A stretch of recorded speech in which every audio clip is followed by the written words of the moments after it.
দেখো সবাই, আজকে আমি কৃষ্ণ রং করবো, রাধা কৃষ্ণ রং করবো। তার মাঝে হাতে একটু কলকাইকে নিলাম। এবার দেখো আবার স্টার্ট করে দিলাম। গোপাল, ছোট্ট গোপুসোনা।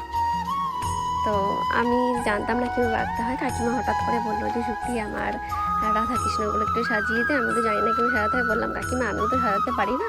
তো বললো তুই চেষ্টা কর, ঠিক পারবি। তো আমি একটু ইউটিউব খুলে দেখে নিলাম যে কী করে কী করতে হয়, যেহেতু কোনোদিন করিনি। তারপর শুরু করে দিলাম, না রাধে রাধে। তো দেখলাম মোটামুটি খারাপ হয়নি, ঠিকঠাকই হয়েছে। আমি তো ভীষণ খুশি এটা করে।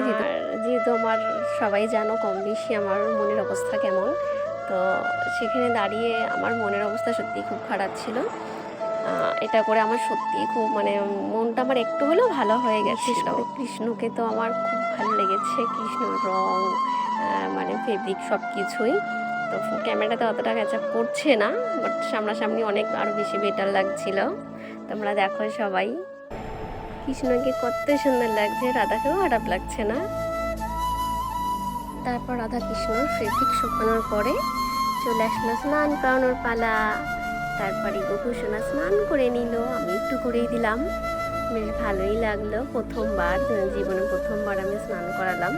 আমি সত্যি কথা বলতে আগে কখনো করিনি, কারণ যেহেতু আমাদের বাড়িতে গোপুসোনা নেই তাই করানো হয়নি কখনো। তো এবার সুযোগ পেয়ে, যাই হোক সবাইকে শুভ জন্মাষ্টমী।